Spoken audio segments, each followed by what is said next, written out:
Shiva Gemini అంటే 2 big heroes in one picture మా వాళ్ళు స్టార్ట్ చేశారు. దాని తర్వాత అందరూ మొదలు పెట్టారు. దట్ వాజ్ దిస్ అనుకోకుండా వచ్చింది. అది అసలు ఇందులో కూడా అర్ధాంగిలో my father also wanted have Rama Rao and Nageswara Rao. అది ఒక స్టోరీ అయితే చెప్పు అలా. But somehow it happened Nageswara Rao Jaggayya చాలా బాగా ఫస్ట్ క్లాస్, ఇద్దరు టాప్ క్లాస్. ఎక్సలెంట్ అండి, అద్భుతంగా ఉన్నారు, చాలా బాగా జరిగింది అది. We're very proud of that picture. We're very proud of Venkateswara. కూడా లేటెస్ట్ గా చూస్తూనే ఉంటారు సినిమా. అవునండి, చాలా మంచి సినిమా. 2 పిక్చర్లు మాకు నా ఉద్దేశంలో బెస్ట్ పిక్చర్స్. అంటే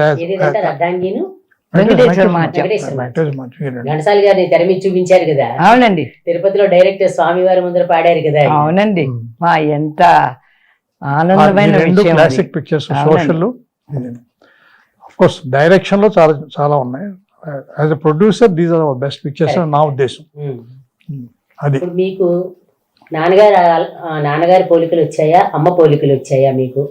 పోలికలు అంటే అన్ని రకాలుగా ఫిజికల్ గా అమ్మలా ఉంటాను అని అంటారు ప్రజలు. చూడగానే అమ్మని చూసినట్టుగానే అనిపిస్తుంది. మా మదర్ లో పోయిన రోజునే ఫిల్మ్ చేంబర్ కి ఫోన్ చేసింది. పక్కింటి ALS డాక్టర్ లో ఉంది ఒక అమ్మాయి, మర్చిపోయిన పేరేంటి, జయంతి. వాళ్ళు కరుణానిధి సంబంధులు వాళ్ళు. మాకు చాలా క్లోజ్ వాళ్ళు. ALS మా ఫాదర్ లో వెరీ క్లోజ్. జయంతి మా మదర్ లో పోగానే ఆవిడ ఫిల్మ్ చేంబర్ కి ఫోన్ చేసేసి శాంతకుమార్ గారు పోయారు. Within 10 minutes we saw ticket tape. Shantakumari died on the TVs. And then all the film people came, all the press people came to the house also. Started taking pictures in the house. తీసి ఒక photo తీసేసి మా Padma photo ఉంటే తీసేసి శాంతకుమార్ తీసుకెళ్ళిపోయాడు. నిజంగా పోలికి వస్తే కానీ ఇంత స్టాంప్ ఎట్లా వచ్చిందో స్టాంప్ కొట్టినట్టే వస్తారు, చాలా మంది వస్తారు.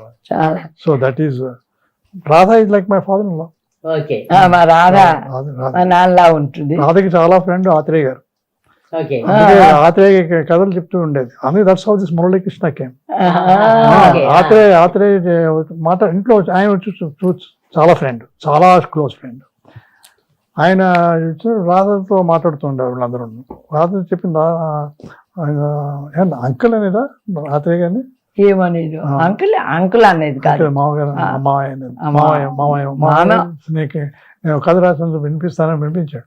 And he insisted that it should be made a film. That's how Radha story became Muralikrishna.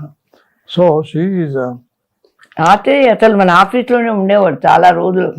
ఇల్లు వాకిలి లేనప్పుడు కొన్ని చాలా మంది ఉన్నారండి మాకు ఆఫీస్లో. మాకు 2 ఇళ్ళు ఉండేవి, ఒకటి నాది, ఒకటి మా రాధది. మా అమ్మ 2 ఇళ్ళు కొనింది. కొనడం అంటే కట్టించింది. ఒకటి నాకు ఇచ్చింది, ఒకటి రాధమ్మకి ఇచ్చింది.